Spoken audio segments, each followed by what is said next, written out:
नमस्कार दोस्तों, ढोल में पोल चैनल में स्वागत करते हुए आप सब मित्रों की स्वस्थ और सुखद जीवन की शुभकामनाएं देते हुए दोस्तों आप सबके सुखद भविष्य की कामना करते हुए ढोल में पोल चैनल में आपका स्वागत करता हूं दोस्तों। और आज का वीडियो जो है बहुत ही प्रासंगिक है दोस्तों, बहुत ही देखने लायक है, क्योंकि इसमें वो जानकारी मिलेंगी जो आपने आज तक नहीं जानी है। और दोस्तों ये जो है महाभारत से जानकारी मिलेगी आपको। क्या जानकारी मिलेगी? आपने देखा कि त्रेता युग में हनुमान जी लंका पहुँचे समुद्र को लांघ करके सीता का पता लगाने के लिए। और इसमें आप देखेंगे कि महाभारत में भी विभीषण का राज चल रहा है लंका में। महाभारत काल के दौरान यानी द्वापर युग, एक युग बीत चुका है, त्रेता राम का युग बीत चुका है और द्वापर युग लग गया है। राम जी ने, जैसा कि आप जानते हैं, 10,000 वर्ष राज किया था लंका विजय के पश्चात। तो अभी जो है विभीषण का राज चल रहा है, यानी 10,000 साल तो हो चुके हैं विभीषण को राज करते हुए। द्वापर लग गया है और कृष्ण का युग आ गया है।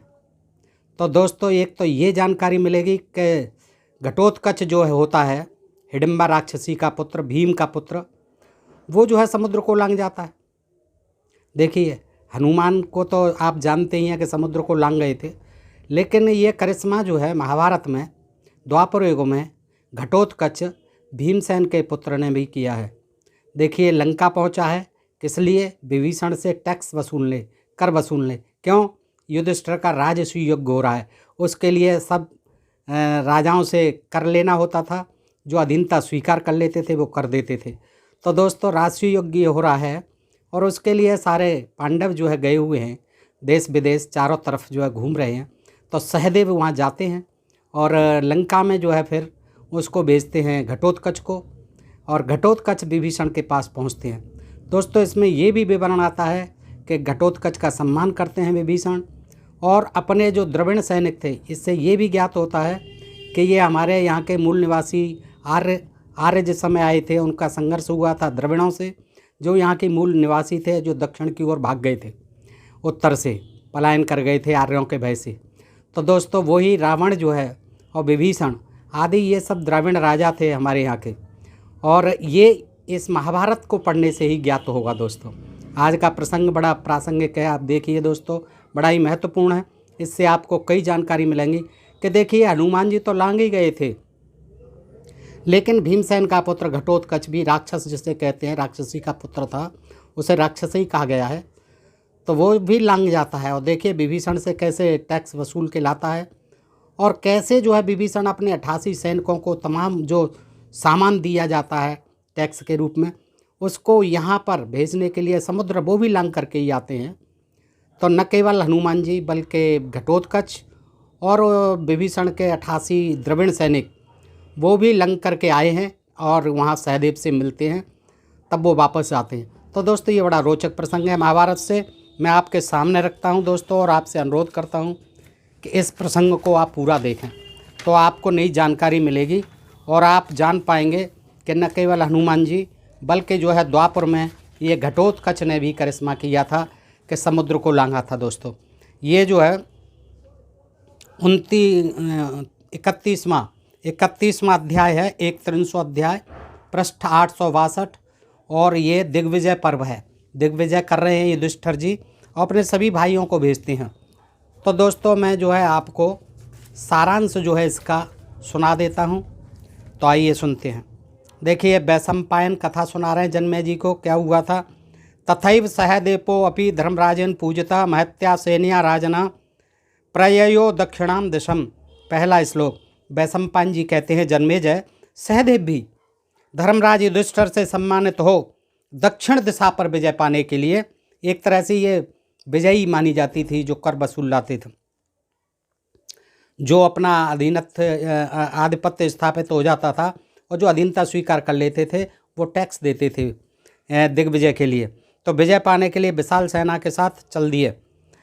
शक्तिशाली सहदेव ने सबसे पहले समस्त सूरसेन निवासियों को, यानी मथुरा, सूरसेन जो है नगरी ये मथुरा कहलाती थी, सूरसेन राजा का राज था यहाँ, सूरसेन निवासियों को पूर्ण रूप से जीत लिया। फिर मत्स्यराज विराट को अपने अधीन बनाया। मत्स्यराज विराट को अपने अधीन बनाया। राजाओं के अधिपति महाबली दंतवक्र को भी परास्त किया और उसे कर देने वाला बनाकर फिर उसी राज्य पर प्रतिष्ठित कर दिया। तो इस प्रकार वो जीतते हुए चलते हैं। इसके बाद चरमणवती के तट पर सहदेव ने जंबक के पुत्र को देखा, जिसे पूर्व बैरी वासुदेव ने जीवित छोड़ दिया था। फिर पुलिंदों को, पुलिंद तो ये जाति होती थी, और पुलिंदों को जो है उस समय शूद्र वर्ण में और ख़ास तौर से अछूत वर्ण में ही माना जाता था पुलिंद। तो फिर पुलिंदों को संग्राम में हराकर नकुल के छोटे भाई सहदेव दक्षिण दिशा में और आगे बढ़ गए। तत्पश्चात उन्होंने पांडनरेश के साथ एक दिन युद्ध किया। इस तरह से बढ़ रहे हैं आगे दक्षिण में, और बढ़ते बढ़ते वो फिर जो है फिर त्रिपुरी के राजा अमितौजा को बस में करके महाभाव सहदेव ने पौरवेश्वर को वेगपूर्वक बंदी बना लिया। तदनंतर बड़े भारी प्रयत्न के द्वारा विशाल भुजाओं वाले माद्री कुमार ने सौराष्ट्र देश के अधिपति कौशिकाचार्य आकृति को बस में किया। देखिए ये विजय चक्र चल रहा है। इसके बाद क्या होता है कि सागर द्वीपम सामसम नृतीन मलोक्ष्यो यो निजान निषादानाम पुरुषाम दास्यम कर्ण प्रावण नापी। 66वां श्लोक। महाबली महातेजस्वी माद्री कुमार ने सूरपारक और तालाकट नामक देशों को जीतते। अब देखिए ये भी देश थे कोई। सूरपारक और तालाकट नामक देशों को जीतते हुए दंडकारण्य को अपने अधीन कर लिया। दंडकारण्य जिसमें कि राम जी रहे थे और राक्षसों का वध किया था, खरदूषण आदि का, शूर्पणखा की नाक कान काटे थे, वही दंडकारण्य को भी अधीन कर लेते हैं सहदेव। तत्पश्चात समुद्र के द्वीपों में निवास करने वाले मलेच्छ जातीय राजाओं, निषादों और राक्षसों कर्ण प्रावरणकों को भी परास्त किया। देखिए उन्होंने किन किन को, कि समुद्र द्वीप में रहने वाले कौन, मलेच्छ जातीय राजा। अब मलेच्छ कहते थे यवनों को या विधर्मियों को, मुसलमान आदि को। तो मलेच्छ जाति राजाओं, निषादों को भी हराया। निषाद राजा थे, देखिए, निषादों तथा राक्षसों, राक्षस तो थे ही, जो द्रविड़ थे उनको ही राक्षस कहा गया। कर्ण प्रावरणकों को भी परास्त किया। कर्ण प्रावरणक, अब ये देखिए ये बड़ी अजीब जाति थी, कर्ण प्रावरणक। इसका लिखा है कि जो अपने कानों से ही शरीर को ढक लें। इतने बड़े कान होते थे कि उनको ओढ़ के सो जाते थे, यानी शरीर को ढक लेते थे। उन्हें कर्ण प्रावरण कहते हैं। वो भी कोई जाति थी उस समय। देखिए ये अद्भुत मनुष्य हुआ करते थे महाभारत काल में। प्राचीन काल में ऐसी जाति के लोग थे जिनके कान पैरों तक लटकते थे। अभी उसका जो है एक का बताया था, बकरे का तो बताया था कि पानी पीते हुए कान जो है छू जाते थे जल को, लेकिन मनुष्यों का आप जो है महाभारत में पहली बार सुनेंगे कि वो अपने कानों को ही ओढ़ लेते थे, कान पृथ्वी तक पहुंच जाते थे। ऐसी भी जाति थी कर्ण प्रावरण। कर्ण प्रावरण, कर्ण के ही आवरण शरीर का, तो उनको हराया, उनको भी हराया। किसने? सहदेव ने। दक्षिण विजय पर निकले हैं। देखिए आगे चलते हैं। कालमुख नाम से प्रसिद्ध जो मनुष्य और राक्षस दोनों के संयोग से उत्पन्न योद्धा हुए थे, उन पर भी विजय प्राप्त की। कालमुख कौन? मनुष्य और राक्षस दोनों के संयोग से, यानी राक्षस मनुष्य नहीं होते थे, मनुष्य और राक्षस दोनों के संयोग से उत्पन्न हुए योद्धा कालमुख, उन पर भी विजय प्राप्त की। समूचे कोलगिर, सुरभिपत्तन, ताम्रद्वीप, रामक पर्वत और तिमिंगिल नरेश को भी अपने बस में करके परम बुद्धिमान सहदेव ने एक पैर के पुरुषों, देखिए पुरुष भी ऐसे थे जिनका एक ही पैर होता था। ये देखिए वो कान इतने बड़े थे, ढक लेते थे शरीर को। यहाँ कहते हैं बुद्धिमान सहदेव ने एक पैर के पुरुषों को भी जीता। एक पैर के भी पुरुष होते थे। केरल देखिए, केरल निवासी केरल तक पहुँच गए।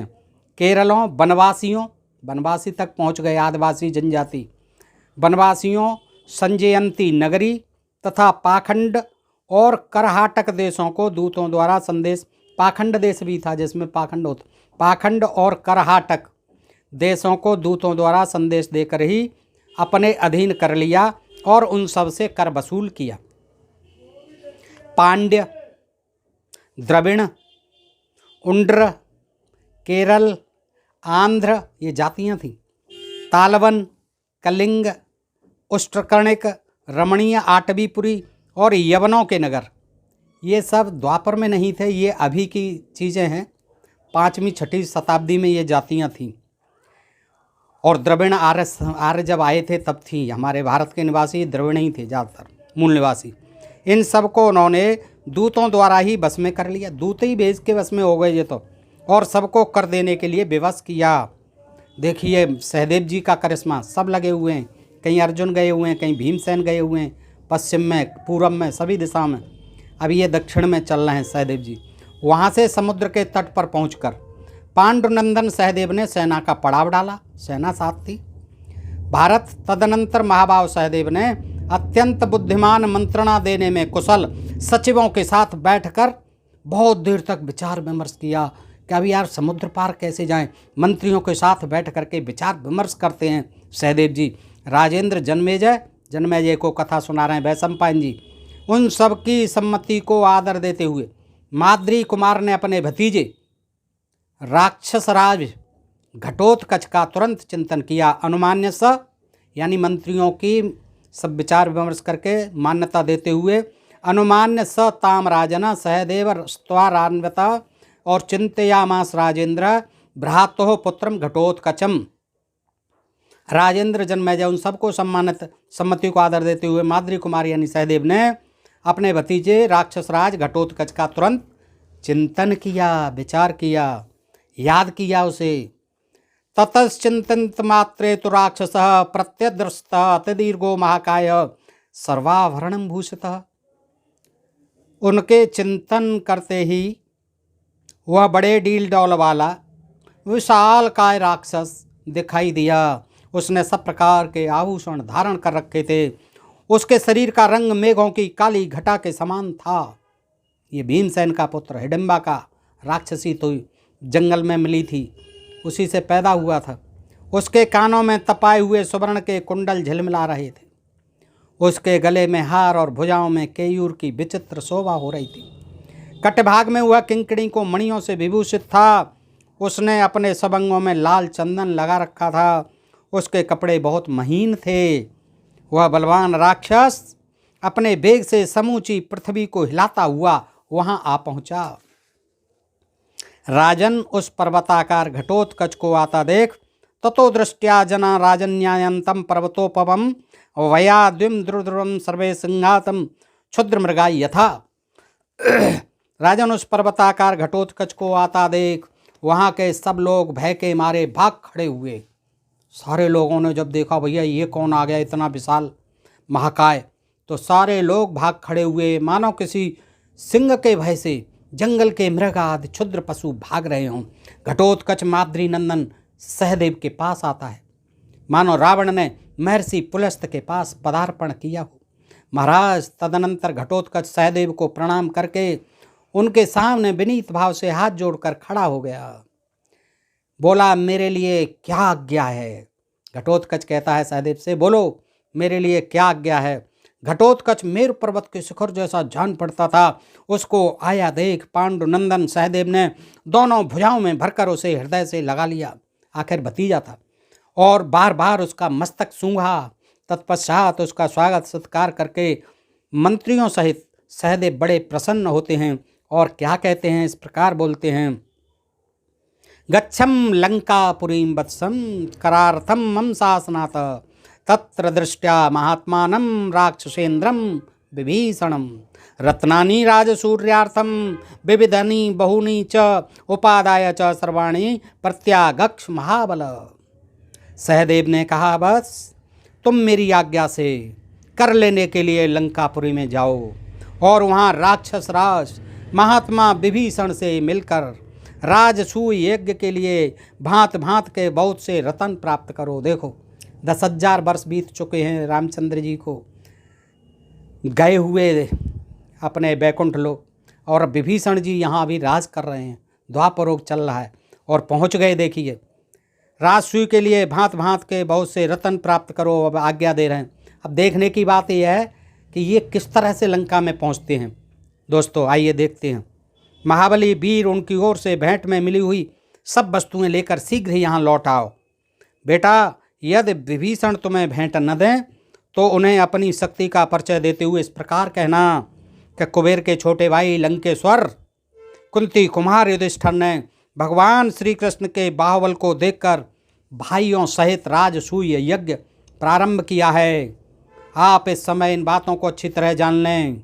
आपका कल्याण हो। अब मैं यहाँ से चला जाऊँगा। इतना कहकर तुम शीघ्र लौट आना, अधिक विलंब मत करना। ऐसे कह कर के जो है समझाते हैं और वो चल देते हैं।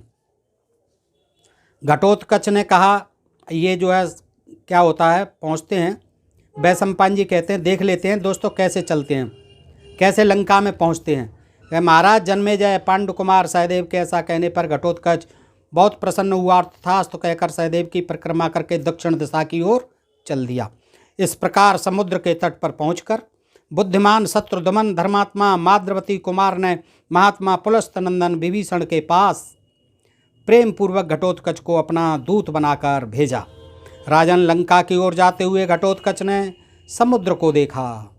वह कछुओं, मगरों, नाकों और मत्स्य आदि जल जंतुओं से भरा हुआ था। घटोत्कच देखता है विशाल समुद्र है, कछुए, मगर, नाकों, मस्त मछलियाँ भरी हुई हैं। उसमें ढेर के ढेर शंख और सीपियाँ छा रही थीं। भगवान श्री राम के द्वारा बनवाए हुए पुल को देखकर घटोत्कच को भगवान के पराक्रम का चिंतन हो आया और उस सेतु तीर्थ को प्रणाम करके उसने समुद्र के दक्षिण तट की ओर दृष्टिपात किया। उसने जो है पुल को भी देखा। घटोत्कच ने जो भगवान के पराक्रम का चिंतन हो आया और सेतु तीर्थ को प्रणाम करके उसने समुद्र के दक्षिण तट की ओर दृष्टिपात किया। राजेंद्र तत्पश्चात दक्षिण तट पर पहुंचकर घटोत्कच ने लंकापुरी देखी जो स्वर्ग के समान सुंदर थी।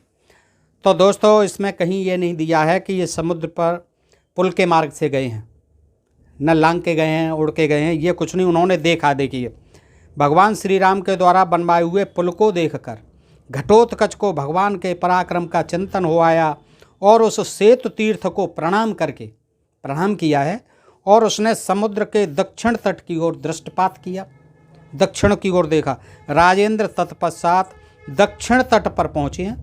दक्षिण तट पर पहुंचकर घटोत्कच ने लंकापुरी देखी। अब देखिए दक्षिण तट से ही लंकापुरी देख ली जो स्वर्ग के समान सुंदर थी। अभी नहीं, पार नहीं गए हैं, समुद्र से नहीं गए हैं, न लांगे हैं, देखिए वहीं से देख रहे हैं जो स्वर्ग के समान सुंदर थी। उसके चारों ओर चार दीवारी बनी थी। सुंदर फाटक उस रमणीयपुरी की शोभा बढ़ाते थे। सफ़ेद और लाल रंग के हजारों महलों से वह लंकापुरी भरी हुई थी। वहाँ के गवाक्ष जंगले सोने के बने हुए थे। भीतर मोतियों की जाली लगी हुई थी। कितने ही गवाक्ष सोने, चांदी और हाथी दांत की जालियों से सुशोभित थे। अभी ये दक्षिण तट की ओर दृष्टिपात करके ही देख रहे हैं।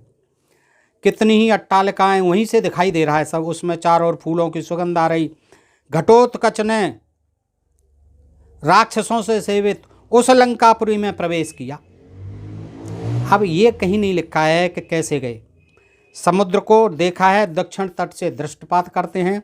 अब ये नहीं लिखा कि वो पुल से ही गए, पुल पर होके गए, लेकिन उन्होंने देखा। अब ये इससे पता नहीं होता कि वो जो है टूट गया था या उसके थोड़े से अवशेष वहाँ विद्यमान थे या पूरा बना हुआ था। वो तो तोड़ दिया गया था, उसी समय तोड़ दिया गया था जब लंका होके आए थे कि फिर से राक्षस से डरना आए हैं। तो देखिए ये कल्पना में ही ना छलांग मारी है, लेकिन आगे इसका वर्णन आता है कि लांग के गए। तो घटोत्कच ने राक्षसों से सेवित उस लंकापुरी में प्रवेश किया और देखा झुंड के झुंड राक्षस त्रिशूल और भाले लिए विचर रहे हैं। वे सभी युद्ध में कुशल हैं और नाना प्रकार के वेश धारण करते हैं। घटोत्कच ने वहाँ की नारियों को भी देखा। वे सब की सब बड़ी सुंदर थीं। उनके अंगों में दिव्य वस्त्र, दिव्य आभूषण तथा दिव्य हार शोभा दे रहे थे। अब देखिए इनके कहते हैं कैसी स्त्रियां थीं, कैसी शोभा थी। मदरकांतम नयना पौन श्रोण पयोधरा भैम सैनिम ततो दृष्ट्वा हृष्टाते विस्मयम गता। उनके नेत्रों के किनारे मदरा के नशे से कुछ लाल हो रहे थे स्त्रियों के। उनके नितंब तो आप जानते हैं दोस्तों, उनके नितंब और उरोज भी जानते हैं, उभरे हुए तथा मासल थे। भीमसेन पुत्र घटोत्कच को वहाँ आया देख लंका निवासी राक्षसों को बड़ा हर्ष और विस्मय हुआ। इधर घटोत्कच इंद्र भवन के समान मनोहर राजमहल के द्वार पर जा पहुंचा। द्वारपाल से इस प्रकार बोला कुलकुरु में एक श्रेष्ठ राजा हो गए हैं। वे महाबली नरेश पांडु के नाम से विख्यात हैं। उनके सबसे छोटे पुत्र का नाम सहदेव है। वे अपने बड़े भाई दूतों से कहते हैं, वो घटोत्कच, वे अपने बड़े भाई युधिष्ठिर का राजसूय यज्ञ संपन्न करने के लिए कटिबद्ध हैं। धर्मराज युधिष्ठिर के सहायक भगवान श्री कृष्ण हैं। सहदेव ने कुरुराज युधिष्ठिर के लिए कर लेने के निमित्त मुझे दूत बनाकर यहाँ भेजा है। मैं पुलस्त नंदन महाराज विभीषण से मिलना चाहता हूँ। तुम शीघ्र जाकर उन्हें मेरे आगमन की सूचना दो। दूत जो है जाते हैं और उन्हें खबर करते हैं। तदनंतर वो बुला ले जाते हैं। द्वारपाल का कथन सुनकर घटोत्कच ने राजभवन में प्रवेश किया। सप्रविश्यम दर्शनारम राक्षसेन्द्रस्य मंदिरम तथा कैलाश संकासम तप्त कांचन तोरणम। तदनंतर उसमें प्रवेश करके उसने राक्षस राज विभीषण का महल देखा, जो अपनी उज्ज्वल आभा से कैलाश के समान जान पड़ता था। उसका फाटक तपाकर शुद्ध किए हुए सोने से तैयार किया गया था। वह मधुर श्रेष्ठ शब्द सुनकर घटोत्कच के मन में बड़ी प्रसन्नता हुई। उसने अनेक मनोरम कथाओं की कक्षाओं को पार करके द्वारपाल के साथ जा सुंदर स्वर्ण सिंहासन पर बैठे हुए महात्मा विभीषण का दर्शन किया। उनका सिंहासन सूर्य के समान प्रकाशित हो रहा था। उसमें मोती और मणि आदि रत्न जड़े थे। दिव्य आभूषणों से राक्षस राज विभीषण के अंगों की विचित्र शोभा हो रही थी। तो वो कहते हैं, आगे कहते हैं कि विभीषण ने पूछा, जो महाराज मुझसे कर लेना चाहते हैं वे किसके कुल में उत्पन्न हुए हैं? उनके समस्त भाइयों और ग्राम देश का परिचय दो। मैं तुम्हारे विषय में भी जानना चाहता हूँ। तुम जिस कार्य के लिए कर लेने आए हो समस्त कार्य के विषय में भी मैं यथार्थ रूप से सुनना चाहता हूँ। विभीषण जी कहते हैं, तुम मेरी पूछी हुई इन सब बातों को विस्तार पूर्वक पृथक पृथक बताओ। तो वे बताते हैं, महात्मा विभीषण के इस प्रकार पूछने पर हिडिंबा कुमार घटोत्कच ने हाथ जोड़कर राक्षस राज को आश्वासन देते हुए कहा, महाराज चंद्रवंश में पांडु नाम से प्रसिद्ध एक महाबली राजा हो गए हैं। उनके 5 पुत्र हैं जो इंद्र के समान पराक्रमी हैं। उन 5 में जो बड़े हैं वे धर्मपुत्र के नाम से विख्यात हैं। और इस तरह से कहते कहते वो कहते हैं, उनके छोटे भाई पांडु कुमार महाभाव भीमसेन भी बड़े बलवान हैं। वे सिंह के समान महाप्रक्रमी और अत्यंत तेजस्वी हैं। उनमें 10,000 हाथियों का बल है। भीमसेन में बेटा बता रहा है घटोत्कच। उनमें छोटे भाई का नाम अर्जुन है, जो महान बल पराक्रम से संपन्न सुकुमार और अत्यंत धैर्यवान है। उनका पराक्रम विश्व में विख्यात है। वे कुंती नंदन अर्जुन, कार्तवीर अर्जुन के समान पराक्रमी, सगर पुत्रों के समान बलवान, परशुराम जी के समान अस्त्र विद्या के ज्ञाता, श्री रामचंद्र जी के समान समर विजयी, इंद्र के समान रूपवान और भगवान सूर्य के समान तेजस्वी हैं अर्जुन। ये जो है वो उसके बताते हैं। और फिर कहते हैं कि अर्जुन ने श्री कृष्ण की बहन सुभद्रा को पत्नी रूप में प्राप्त किया है, जो देवताओं के लिए भी दुर्लभ है। अर्जुन के छोटे भाई नकुल नाम से विख्यात हैं, जो इस जगत में मूर्तिमान कामदेव के समान हैं। आगे कहते हैं कि मेरा नाम घटोत्कच है। मैं भीमसेन का बलवान पुत्र हूँ। मेरी सौभाग्यशालिनी माता का नाम हिडिंबा है। वे राक्षस कुल की कन्या हैं। मैं कुंती पुत्रों का उपकार करने के लिए ही इस पृथ्वी पर विचरता हूँ। महाराज युधिष्ठिर संपूर्ण भूमंडल के शासक हो गए हैं। उन्होंने क्रतु श्रेष्ठ राजसूय का अनुष्ठान करने की तैयारी की है। उन्हीं महाराज ने अपने सब भाइयों को कर वसूलने के लिए सब दिशाओं में भेजा है। वृष्णवीर भगवान श्री कृष्ण के साथ धर्मराज ने जब अपने भाइयों को दिग्विजय के लिए आदेश दिया, तब महाबली अर्जुन कर वसूलने के लिए तुरंत उत्तर दिशा की ओर चल दिए। उन्होंने लाख योजन की अर्जुन ने यात्रा करके संपूर्ण राजाओं को युद्ध में हराया है और सामना करने के लिए आए हुए विपक्षियों को वेगपूर्वक मारा है। जितेंद्रिय अर्जुन ने स्वर्ग के द्वार तक जाकर प्रचुर रत्न राशि प्राप्त की है। उन्हें सबको मिले हैं, इसलिए मैं तुम्हारे पास आया हूँ। घटोत्कच की यह बात सुनकर धर्मात्मा राक्षस राज विभीषण अपने मंत्रियों के साथ बड़े प्रसन्न होते हैं और विभीषण ने प्रेम पूर्वक उनका शासन स्वीकार कर लिया।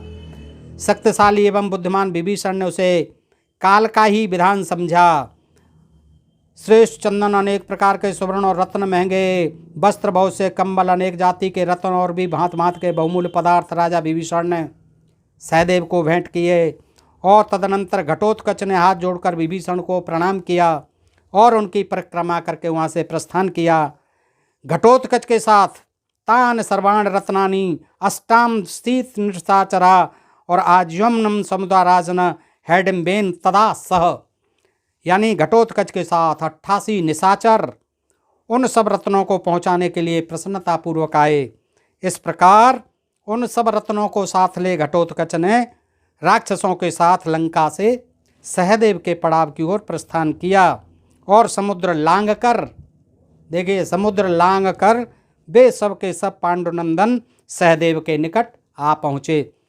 इसे आपने समझा होगा, तमाम सामान दिया है, तमाम उपहार दिए हैं विभीषण ने, और फिर जो है विदा करते हुए घटोत्कच के साथ अपने 88 निशाचर उन सब रत्नों को पहुंचाने के लिए, अब इतना सामान था तो उसने जो है 88 निशाचरों को, अपने सैनिक जो थे उनको भेजा है, वो द्रविण थे सब।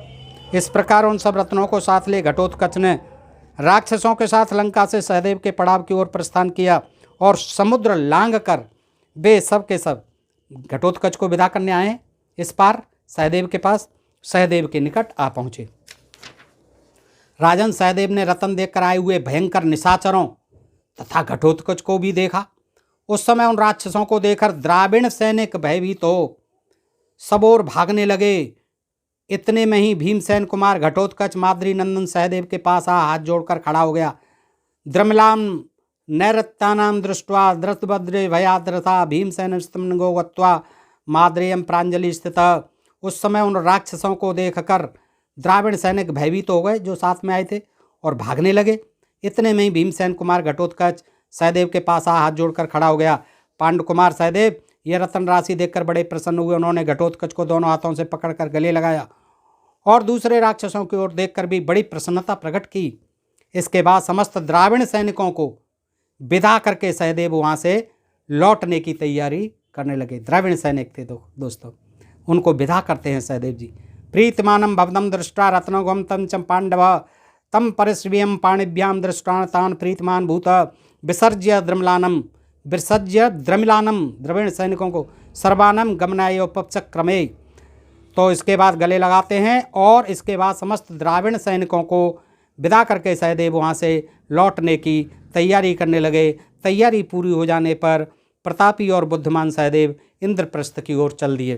तो दोस्तों इसमें आपने देखा कि विभीषण जो है ये द्रविण थे, रावण भी द्रविण थे, ये बात सिद्ध होती है। दक्षिण में द्रविण चले गए थे, उत्तर से मूल निवासी थे। द्रविण जो है आर्यों के संघर्ष हुए और इससे ये भी ज्ञात होता है कि न केवल हनुमान ने पुल को लांघा था, लेकिन वो 88 सैनिक जो आए थे द्रविण विभीषण के राक्षस, वो भी लांघ करके आए, सामान ले करके आए, उनका जो उपहार थे विदा करने आए, सहदेव के पास आए और विभीषण भी ये इधर से घटोत्कच भी उसको लांघ के गए थे। तो इसलिए आप देख लें कि वो समुद्र कितना सकरा होगा, कोई नाली जैसा होगा, यही होता है।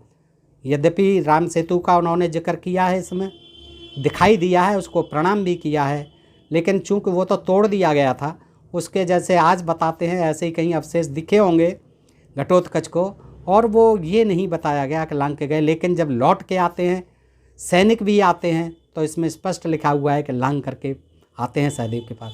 तो दोस्तों इस तरह की जानकारियाँ इस महाभारत से मिलती हैं, कुछ अद्भुत।